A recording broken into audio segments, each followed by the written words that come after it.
Ya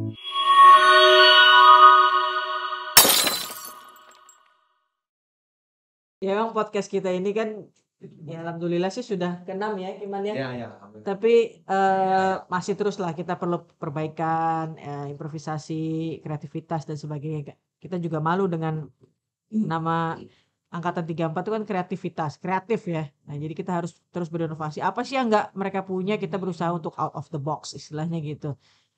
Nah, sekarang nih kayaknya mau serius apa mau santai apa sersan? Sersan. Oh sersan. Udah bukan di jenderal sekarang. Masih mau sersan. Oh iya, kemana terus ya? Melekat ya. Mungkin gimana aja dulu ya? Oh gitu. Ya serius ya. Kita gali apa ya namanya? Oh nggak berani serius di depan bos. Nggak berani serius ya. Kalau gue kalau gitu tuh ada yang serius. Oke ya. Terima kasih nih. Kita panggil bro aja ya. Kita panggil bro Cecep, tapi emang nggak cocok banget ya. Kang Cecep. Tapi Kang sama AA tuh manis banget. Ente manis, nggak kurang. Bro Cecep dari kita. Bro, ini kita kan mau true story nih sama teman-teman adik-adik kelas kita lah. Ya ingin mendengar ya. Nah, sebenarnya nih kalau kita ulik nih kan. Nah, bro ini sebenarnya memang tidak ada gitu, tidak ada bisnis dari kecil. Nah, nanti saya tanya ke ini ya, bro ini ya, kalau tadi ini sama kayak tiadaan yang memaksa untuk ini gitu ya. Nah, tapi kalau bro Cecep sendiri gimana? Bisa saja kan dari orang tua atau gimana gitu? Bisa diceritakan nggak tuh? Bisa. Ya, mungkin 34 banyak yang nggak kenal saya. Iya. Gitu, soalnya kalau saya apa gue? Jadi saya. Mananya aneh. Banyak yang nggak kenal gue kali ya. Soalnya waktu zaman kuliah nggak banyak beredar. Jadi nggak banyak beredar tuh pengen sih gaul kayak anak-anak yang lain gitu kan. Iya. Tapi keadaan yang memaksa harus tidak bergaul. Dari mulai tingkat 2 itu gue udah bolak-balik dari Cipanas ke Bogor. Naik bis ya. Terpaksa karena buat ngitung seberapa efisien. Karena kalau tinggal di Bogor kita ngitung kan biaya kosan berapa, biaya makan berapa. Kalau bolak-balik Cipanas Bogor setidaknya kita bisa puasa ya. Bisa puasa. Jadi cuma buat ongkos doang. Nah, ternyata hasil menghitung tuh lebih murah bolak-balik. Jadi gue nggak banyak gaul karena itu. Kenapa? Karena keadaan memaksa. Bokap waktu itu kan sakit ya. Dia kena stroke cukup lama. Nyokap sendirian, terus usaha juga lagi sedrop-dropnya. Jadi terpaksa gimana caranya gue ngirit. Ya bisa ngiritnya banyak hal caranya. Kalau ongkos, ngandelin ongkos, gue biasanya pakai bis yang Jakarta Garut tuh, yang Aladin tuh. Itu kalau naik itu bisa nggak kedetek. Jadi kadang-kadang free. Sama kayak kita dulu background ya. Jadi sebenarnya itu tekniknya gitu ya. Kreatif bro. Baliknya juga sama. Gue nggak pernah naik di terminal Baranangsia, tapi di Ciawi. Supaya naiknya itu bareng sama tukang asongan. Jadi nggak kedetek lagi ya, tahu-tahu turun. Itu mungkin. Jadi kalau bicara sejarah, ya gue juga dari nol, bener-bener dari nol. Bener-bener dari nol. Tapi kalau memang tadi cerita nanya, ada nggak sih jiwa bisnis dari kecil? Kalau gue ingat-ingat, emang ada banget. Dari kelas 4 SD tuh nyokap tuh udah jarang ngasih jajan kan. Tapi ada sapi karena bokap kan peternak sapi. Nah susunya itu sering gue bikinin jadi es susu terus gue jual. Ya dari situ mulai kayaknya sih memang ada dari, cuman waktu SMA aja gak benar. Berarti udah biasa main susu dari dulu berarti. Iya. Oh gitu. Kenapa tangannya segini? Kenapa harus diperhatikan? Kan kita merah susu begini. Iya. Kenapa? Iya. Benar. Sapi loh. Hah? Ini. Oh iya. Enggak lulus nih. Oke. Sorry ya. Kalau FKH memang begini. Nggak apa. Kita kasih Kalau gue sih beretitude ya. kita kasih waktu, kita kasih waktu. Oke, jadi kurang lebih begitu sih. Tapi memang pernah kerja 2 tahun di Carun Popan. Oh ya, apa mana? Jadi sales. Ya. Salesman, sales obat 2 tahun, tapi nggak tahan. Nggak tahan pengen kaya gitu. Soalnya kan kita keliling ya, lihat peternak, kok kaya ya. Terus gua nggak pernah mimpiin sedikit pun jadi peternak, nggak ada. Malah kalau tadi dengar Boim yang duluan dia beternak, kalau sama sekali nggak kepikiran. Pokoknya 2 hal yang paling gua benci malah jadi. Yang pertama, gua nggak mau masuk dokter hewan. Nah, itu pilihan nomor 3. Sebenarnya nomor 1 pilihannya tuh statistik. Nomor 2 kimia. Ya. Oh, berat. Ya, berat. Nah, yang ketiga ini iseng. Dokter hewan. Dokter hewan. Karena gua feeling yakin statistik. Karena pernah beberapa kali ikutan Lomasta kalau di Bandung kan. Ya. Lomasta lomba matematika dan statistik. Dan gue selalu ikutan itu karena memang minat ke matematikanya tinggi. Malah nggak lolos. Gue pede lagi juga nomor 2 Kimia. Karena hampir nilai sama kimia ya. gue juga hampir sempurna lah. Ya. Serius, waktu SMA tuh gue suka banget. Ini yang bingung kenapa jadi dokter hewan. Gue 4 semester tuh stres. Miknya suruh deketan. Iya kan, balik lagi. Nah sekarang kena karma. Protes nih, katanya suaranya nggak kedengeran. Dari dia ngambil dari samping. Oke. Pas lagi ngomongnya, Aduh, kacau. dia ngambil suaranya dari samping. Halo. Udah sakit. Oke. Jadi maklum. Oke. Sampai mana tadi? Sama Mek. Pemilihan tadi. Pilihan sih. Oh iya. Pilihan. Nomor 3 kan, dokter hewan tuh 4 semester stres. Jujur stres. Gue dari situ tetap pengen masuk matematika atau statistik atau pertambangan. Iya. Akhirnya gue ikutan lagi UMPTN kan di mana di ITB. Nggak lolos juga. Sampai akhirnya kun fayakun lah, istiqomah udahlah dokter hewan. Kebayang sih nggak pernah kita ketemu namanya anjing gitu ya. Apalagi kan almarhum bokap kiai ya. Maksudnya jadi ketemu anjing tuh gue malu lah pokoknya. Kalau ketemu anjing tuh malu, lebih baik menghindar. Gitu. Tadi ke Cikura ya, dokter Pin. Ibu Pin. Oh, anjingnya gede-gede. Waktu itu suruh datang ke rumahnya dan anjingnya gede-gede nggak berani. Dan gue tuh benar-benar dimaki-maki sama Bu Pin karena calon dokter hewan. Gue bilang siapa yang calon dokter hewan gitu. Tapi akhirnya semester 5 udah deh maksain. Nah itu 1. Yang kedua, gue nggak ada kebayang pengen jadi peternak ayam gitu. Malah ujung-ujungnya jadi peternak ayam sampai sekarang. Jadi ya mungkin itu tambahan motivasi. Kadang-kadang kalau sesuatu yang kita selalu hindari, tapi kok kita dipaksa Tuhan untuk ke sana. Sama kayak cinta ya. Aduh, gue sebel banget sama lo. Oh enggak kalau kayak gitu. Oh, enggak. Pokoknya gue kejar kalau itu. Nggak mau tahu. Kalau itu nggak ada. Gila aja nanti kalau. Gila aja kalau yang nggak suka tapi dipaksain.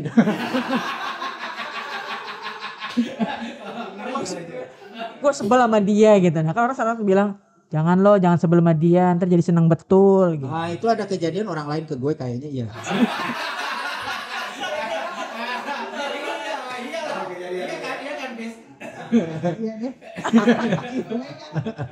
Oke bro, itu kan supaya dari itu bagus itu ya. Kita ini ya terus malah jadi bisnis. Nah, yang lebih dominan di mananya sebenarnya? Apakah di masih kecilnya perjalanan hidup ya? Atau kalau kelihatannya mungkin di dokter hewan itu nggak terlalu ya. Apa yang lebih mewarnai akhirnya terjun di bisnis? Sampai koas pun gue masih mikir tuh pengen jadi PNS. Dan target gue itu kepala dinas. Iya. Kepala Dulu kan dinas. memang tuh keluarga dia. Datang mobil dinasnya kan. Plat merah kan. Iya, gaya lah ya. Kayak gitu. Cuman ada satu yang menginspirasi gue, Dokter Dwi Surya, Dokter Widianto Dwi Surya. Nah dia ini kan dosen manajemen bisnis ya. Iya. Dispet. Nah, awalnya musuhan juga gua sama beliau. Heeh. Karena rese kali ya, gua tukang bikin onar kan. Iya, iya. Waktu itu dia nanya serius, gua jawabnya bercandaan. Iya, iya, iya. Waktu pas koas, dia nanya daerah mana yang paling kaya di Indonesia. Gua ngacung dan gua jawabnya Cipanas. Iya, marah bener. Wah, merasa dilecehkan lah, dia marah banget. Pokoknya ini siapa nih orang gini kan, bla bla bla. Udah selesai. Saya nggak mau lanjutin dulu karena di kelas ini belum ada komti. Saya keluar dulu, nanti saya pengen tahu pilih dulu komti. Mas balik, siapa komtinya? Cece ke semuanya. Dia makin sebel lagi kan. Tadi ini orang bikin rese terus jadi ini. Terus habis itu ya udah. Nah, malah jadi dekat. Dari situ dia banyak memberikan inspirasi tentang kan? entrepreneurship. Dia sebel sama Cecep, deket sama Cecep. Nah itu, tapi nggak jadian. Beda bahasanya kayak tadi. Beda. Tegas ya. Belum bias. Nah, bahkan sampai gua tuh sering numpang mobil dia. Jadi Tuh, kan? turun di mana Baranang Siang. Jadi gue sengaja pura-pura di pinggir jalan, padahal gue tahu setiap jam 6:30 Dokter Widi lewat. Nah kan dia kan ngeliat, Cecep gitu kan, lu bareng aja gitu kan, supirnya. Itu sampai trik begitu untuk ngurangin biaya ongkos. Nah, Numpang di mana? mobilnya Di mana nunggunya? Baranang Siang. Itu keluar dari rumah siapa? Hah? Siapa ini ya? Gue nya apa? Kalau gua kan naik mobil, naik bis. Oh, naik bis. Oh, bukan keluar dari Bukan, kalaupun itu bukan di Baranang Siang, lu salah. Lu salah, gua tahu lu malah jebak. Salah. Nah, gue tahu itu. Kayaknya kita roaming, biarin dia tengah Tuhan. Roaming. Kita. Gak apa-apa. Feel free. Ya, itu belum nyampe. Baru bahas Dr. Dwi Surya. Jadi ya udah, gue banyak ilmu dari dia kan, bagaimana jadi entrepreneur segala macem, bla bla bla. Dia ngajarin negosiasi, ngebokisin orang segala macem. Karena udah ngerasa deket, jadi ngobrolnya beda kan. Kalau di kelas kan serius, kalau di jalan kan nggak, kita ketawa-ketawa. Itu mulai cuci otak gue. Nah, mulai kecuci dan dari situ gue pikir kayaknya gue pengen jadi pengusaha aja. Nah waktu jadi sales pun sama, gue pengen belajar gimana sih gayanya korporasi gede. Nah 2 tahun gue belajar dan di situ gue pengen target gue harus keluar. Jadi di otakku itu. Tapi gue nggak ini. Terakhir gue keluar pun itu kondisi dalam promosi mau jadi supervisor karena gue tetap ngejar performance gue tetap harus bagus kan. Ya alhamdulillah gue keluar di bulan ke-20 gitu, dapat modal dari peternak. Dapat peternak yang cukup dekat sama gue, sering bantuin omset gue, terus gue beraniin diri pinjam duit. Itu tahun 2005 bro ya. Nanti kita bro dulu ada apa? telat lah. Telat. Kalau dokter hewan 2005. Telat 2 tahun berarti. 2 tahun ya? Gua aja. Lama kali. Gua dari 3. Oh iya. Lulus tuh berapa? S1. 2001. Mestinya ya? Iya. Oh iya, gue 2002 kayaknya. 2002 Agustus. Betty lah. Ditelat-telatin setahun. Kan biar Terjun bisnis kan 2005 ya. 2005. Cepet lah ya. Bro Cecep ini dia dulu kita ulik ya. Mau ketemu Wapres nanti kan. Terus tadi udah ketemu dulu. Ya udah kalau gitu jam 1 ya. Bisa dia tuh makan di depan. Nggak, dari tadi gue mikirin kenapa ayam ini sipit. Yang ini benar. Iya. Ini nih kenapa sipit? Gue mau komen. Lanjut. Sorry. Gak ada yang bisa dimakan tapi. Jadi teman-teman kalau pengusaha sukses itu mikirin matanya ayam sih. Iya, gue mau komplain ke vendor. Ini kan bayar. Ini buat anak gua aja. Iya benar. Tapi kan gini ya menurut Cecep ya. Yang gua dapat nih dari Silpi, dari teman-teman. Bro Cecep ini kayak di 34 yang paling melejit gitu ya kan. Apa sih ininya? Iya. Dari 2005 ya, 2005. Mungkin teman-teman ini kan juga perlu tahu gitu ya. Kan ini kan bisa saja Bro Cecep mungkin yang gue dapat dari Silvis tuh kocak bro katanya kan. Tapi pasti otaknya jalan itu, gue dalam hati gue gitu. Kocak gue. Bukan nyebelin. Jadi apa strateginya bro?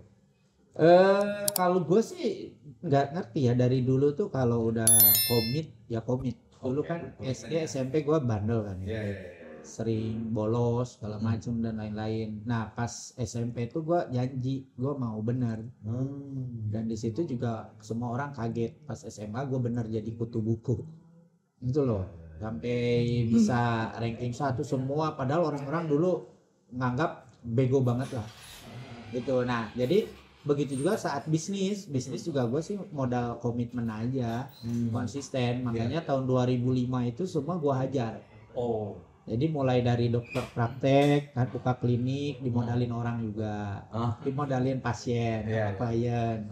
Terus kemudian lanjut, gue bilang kurang nih duit, udah jualan telur keliling. Masih juga gue bilang kurang duit ini, jualan kardus. Jadi kalau gue nganterin telur, gue ngeliat ini orang kok beli kardus bekas berapaan, 400 perak katanya per kilo. Nah, terus gue datengin pabrik pengolahan kardus di Cianjur, berapaan terima, ternyata 1.000. Wah 600 perak, untung kan lumayan. Telur aja untung paling 200 lah, kardus kok 600. Akhirnya nambah project, jadi nganterin telur balik bawa kardus. Ternyata keuntungannya malah lebih gedean kardus dibanding dengan telur, dibanding klinik.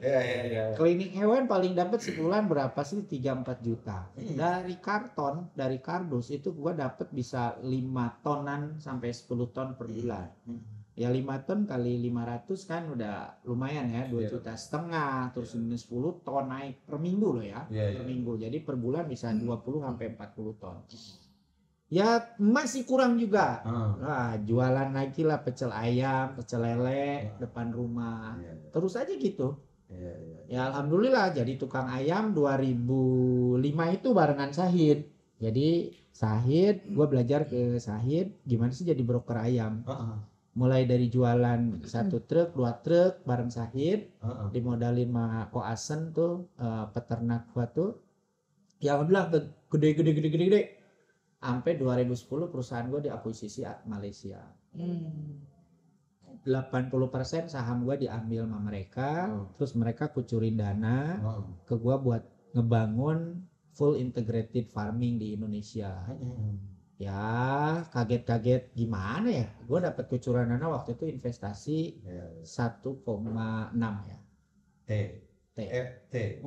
Ya jadi dari situ gua mulai rada loncat-loncatnya di situ sebenarnya gitu. Jadi ya dari situlah hidup berubah, kemudian belajar untuk lebih profesional, karena nggak gampang juga ngelola perusahaan sebesar itu, karena gue juga langsung ditunjuk jadi direktur operasionalnya di 2 perusahaan mereka. Jadi waktu itu ada QL Trimitra yang joint venture sama gue, terus ada satu lagi QL Agrofood, itu 100% mereka punya. Jadi 2 perusahaan itu gue pilotnya. Jadi mereka itu sama sekali sebenarnya nggak ada pengalaman di ayam, jadi plek-tumplek gue yang bikin A to Z-nya. Gitu. Cuman seiring waktu, mestinya gue 2016 tuh IPO. Targetnya rencananya begitu. Wah, rencananya IPO, tapi karena waktu itu duit mereka ini nggak berseri kan. Nah, karena perusahaan makanan terbesar kedua di Malaysia. Jadi dia apa tadi namanya? QL Resources Berhad. Dia anak perusahaannya banyak banget, udah ratusan. Mereka milih biaya sendiri. Ya kalau biaya sendiri valuasi gue nggak ada dong. Sampai akhirnya diinjek terus dari 1,4, 1,6 lanjut lagi terus sampai injeknya ya T kemudian gitu. T kemudian gitu kan. Mancing ya. Nah ini Jujur ya. Nah, Ini kan gue harus ambil sikap dong. Iya, iya.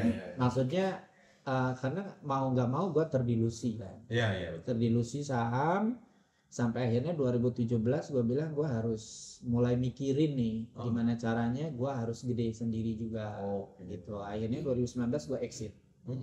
2019 gue exit dari sana kepemilikan saham, tapi mereka tetap pengen gue tetap ada di sana. Jadi tetap gue masih komisaris di sana dan sekarang gue bikin Perwiratama Group. Nah ini Perwiratama Tapi di bisnis yang sama, Bro. di bisnis yang sama tapi lebih ngembangin ke hilir. Oke, makanya ada kolonel nanti ya. Ya, karena kan kalau gua ngelihat permasalahan utama yang ada di bisnis ayam maupun agribisnis pada umumnya itu adalah di sistem di hilirnya justru. Oke. Makanya gua concern di sana. Iya, iya. Gitu sih. Oke, nanti kita bahas tersendiri di kolonel ya. Iya. Ini soalnya mirip dekan acara kopi nanti. Siap. Kita biar bisa follow di kolonel nanti. Siap. Ah, itu kan cerita yang bagus tadi. Gini loh, saya sebagai sekarang itu ada di kelas kita itu sering itu, misalnya gimana sih pitching ide bisnis. Saya yakin pasti Bro Cecep ya, pasti ada sesuatu yang investor atau orang Malaysia itu lihat gitu ya. Apa kira-kira? Kalau menurut gua simple aja ya. Kita kan sarjana lulusan IPB ya. Iya. Maksudnya justru yang potensi-potensi pasar gede itu justru di bidang kita sebenarnya.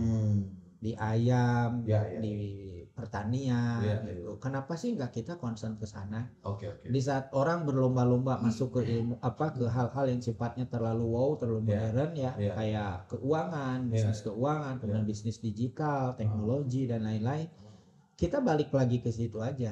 Terus yang kedua, kita ini kan dididik untuk memikirkan produk-produk yang sifatnya strategis ya. Ayam itu strategis nasional. Terus kita lihat lagi peluang-peluang dan sebagainya. Sebenarnya main di situ nggak perlu pinter sebenarnya. Ya kan, dengan modal 2 koma gitu ya. Terus gue juga nggak paham tentang bagaimana ayam. Tapi karena gue ngelihat bahwa di bisnis ayam ini persaingannya bukan tidak berat ya, tidak ketat. Tapi maksud gue peluangnya masih gede. Makanya gue nembak itu aja. Mungkin di sisi itu IPB-nya berperan ya Bro ya? Seperti itu nggak? Sebenarnya enggak juga. Karena kalau Andaikan misalnya nih, andaikan Bro Cecep itu misalnya saya gitu ya. salah ngomong gua. Oh enggak dong. Kan gua belum beres ngomongnya, tenang aja. Enggak, maksud ngomong banggain apa FKA-nya gitu ya. Pura-pura berperan kan? Enggak, tetap kan belum beres gua. Dalam rangka ketika pitching dengan investor. Bener juga sih. Karena kemarin tamu kita yang lebih nggak nyambung lagi Bro Budi. Jadi ya dari perikanan malah main bisnis limbah gitu loh kan. Kalau Bro Cecep sebenarnya masih nyambung ini kan. Itu yang mau kita ulik nih gitu ya. Gimana lanjut tadi Bro? Iya, karena kalau yang namanya investor pasti kan ujungnya duit kan. Nah, gua nangkep itu justru dari peluang duitnya. Jadi bagaimana pasar, terus keuntungan, profitabilitas dan sebagainya. Baru di closing kita bicara apa yang bisa membuat kita sukses di Indonesia. Dia nanya gitu waktu itu. Gua bilang simple. Mungkin perusahaan gede yang menguasai pasar di Indonesia banyak dan kita nggak mungkin geser mereka. Nah, gue bilang gue pengen masukin teknologi yang paling canggih ke Indonesia. Gue bilang karena kita mau target pasarnya premium. Nah itulah yang membuat gue mau kerjasama dengan mereka. Mereka bilang oke, gue investasi ya. Dia bilang gue bikinin close house, kemudian full automatic system. Jadi yang pertama waktu itu ayam petelur pertama di Indonesia yang udah full automatic. Karena target pasar gue premium. Jadi gue target pasarnya yang mereka biasa impor. And then ya suksesnya di situ gitu loh. Gue masuk ke pasar yang dimana pasar itu nggak digarap orang. Padahal sama-sama telur. Beda tuh Pis, sama-sama telur tapi harganya beda. Itu tolong ya. Nah sama-sama punya telur. Ya tapi bisa dihargai beda. Nggak usah dipancing. Jadi ingat ini apa Nawali ya. Awal gitu tuh, jangan dipancing. Telurnya 1 2. Hah? Kalau yang spesial 3 aja deh. Ini kan gini nih, banyak nih, terutama nih adik-adik kelas lah kan. Sejauh mana sih peran kita? Kalau gue jujur ya, yang gue dapat selama kuliah itu kan IPB itu emang kita dicecar dari dulu itu. Walaupun kita mungkin ada yang nggak sakom 2 koma gitu ya, tapi kan analitik itu kuat gitu. Iya kan, analitik kuat. Gue itu kadang-kadang kalau di bisnis ya, gue pikir kalau misalnya waktu ketemu nih bos-bos kita mau menawarkan produk gitu kan, gue berpikir emang ada yang lebih galak dari profesor. Gue kan selalu gitu, sehingga siapapun yang datang ya gue anggap biasa-biasa aja gitu ya, pede aja. Karena kita di kampus udah dijejalin udah minta ampun gitu ya. Kalau Bro Cecep sendiri gimana? Setuju itu. Setuju ya? Setuju itu. Yang membedakan kita lulusan-lulusan dari IPB itu lebih analis ya, lebih benar-benar analisanya itu agak ribet, gitu. Analisanya banyak, sehingga ujung-ujungnya biasanya adu argumen. Adu argumen, tapi kalau memang dia basicnya pintar, ya, pasti menang. Ini kan gitu, ya di lapangan tuh menang. Sama kayak gue waktu jualan telur di pasar di Cipanas, gue bingung gimana caranya gue bisa nembus pasar yang udah tercipta. Mereka dapat telur dari Jawa harga lebih murah bro, bisa 500.000 lebih murah. Kan terus tiba-tiba gue mau masuk, tapi ya pertempuran itu dimenangkan gue lah. Ini di Cipanas ya, dengan berbagai argumen tadi, ditambah basic kita ya sebagai dokter hewan. Misalkan sampai ke orang warung yang nggak begitu aware dengan masalah kesegaran telur tuh sampai gua praktekin. Lu beli telur ini umurnya udah seminggu lebih. Sementara gua nih telurnya baru tadi malam. Ini waktu gua masih jualan ya, bukan telur yang milik perusahaan sendiri. Telur apa yang tadi malam? Hah? Ayam. Telur ayam. Ya, masih ayam. Ini kita bicara masih ayam. Soalnya dijualnya pagi. Kalau telur yang lain malam dijualnya. Martabak telur maksud gua. Lu jangan kemana-mana. Si telur ini. Jadi gua sampai negonya kita tuh gua pecahin ini loh. Telur di bawah, susu di atas. Iya, gitu. Sama-sama begini. Aduh. Ingat langsung aduh.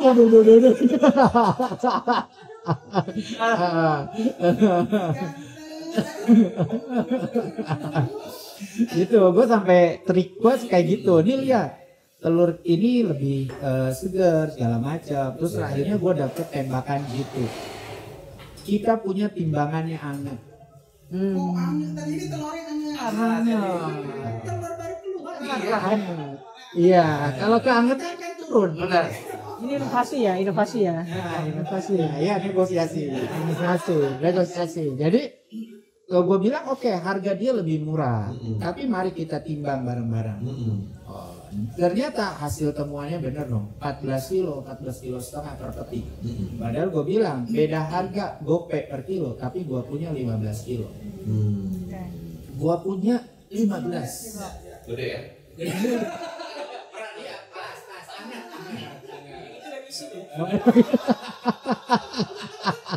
Itu menara. Ini salah jurusan ya. Harusnya masuk FKH. Gua kan sejauh mata memandang. Sejauh Harus dilihat semua. Jadi dengan analisa itu ditambah kalau dokter hewan itu kan memang benar-benar sadis juga ya. Jadi kalau misal menemukan kasus itu benar-benar apa soal cuma 2. Tapi kan isinya bisa 3 lembar. Apa yang ditanya itu apa bisa ya? Mekanisme ya? Mekanisme. Jangan nanya.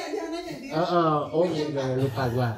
Mekanisme apa metastasis dari kanker? Mekanisme kan? Pasien kita nggak ada yang bisa ngomong. Jadi semua itu tulis ya. Nah itu ilmu itu yang gua pakai dalam bisnis. Jadi kalau kita mau membuat sebuah proposal bisnis, dasar basic dari pendidikan kita yang biasa analytical itulah yang menurut gua ya kita menang. Betul. Nah termasuk gua kan ngambil hukum, gua kan advokat. Ya. Gua ngambil S1 hukum, S2 hukum, insya Allah S3 hukum. Yang S1 hukum nih, gua udah advokat, gua udah pradi. Sama ketika gua nemuin kasus hukum pun, menangnya kita tuh dianalisa. Semua sama kok, mau KUHP, KUHP itu semua sama. Tapi bagaimana kita bisa memenangkan sebuah kasus, itu bagaimana pandai-pandainya kita menganalisa. Nah kalau ngomong gini beda bahasa gitu, agak-agak batal. Nah jadi Cecep sini.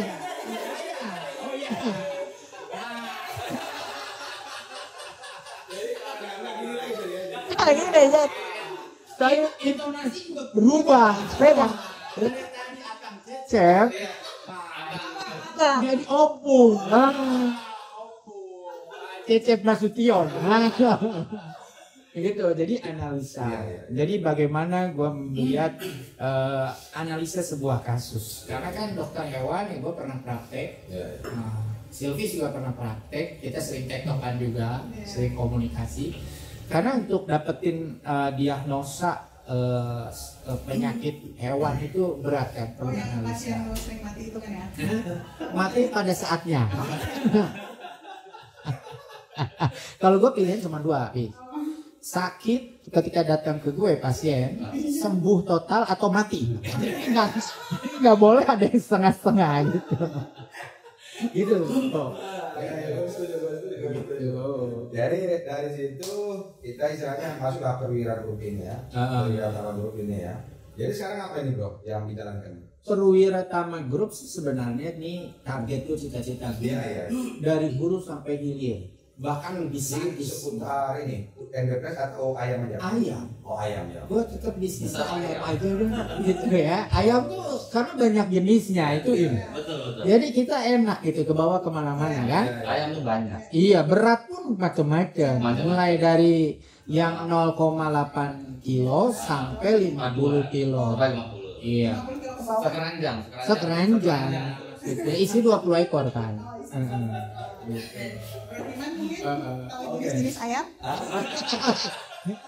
Sipit, ada yang bolong. Iya, setahu Bro Iman jenis ayam apa aja? Kalau kita kan tahunya kalau dibilang ayam kampung ya, ayam murah. ayam negeri. Ini serius kan? Ayam kampung itu kalau dibacanya ihfa. Kalau idhar itu kampus. Iya. Jadi kalau idhar itu kampus. Habib.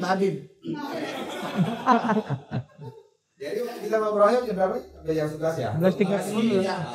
Santai katanya. Lagi di apa namanya? Di luar. Enggak diwakilin. Kalau belum ada panggilan nggak usah. Oke bro, kita coba ke ini ya. Oh panggilan juga ternyata. Iya dong. Nah, mulai mancing. Emang di sini tugasnya mau mancing. Orang mungkin nggak akan berani melakukan sesuatu untuk modal masa depan yang ternyata modal itu sangat berharga. Dan itu berani membelokkan uang yang seharusnya dipakai malah untuk investasi. Kisah setia Dakara TV. Dapatkan terus informasi seputar pendidikan, bisnis UMKM IKM, serta energi dan lingkungan. Dapatkan terus notifikasi dari YouTube channel Dakara TV. Jangan lupa subscribe, like, comment, and share YouTube channel ini.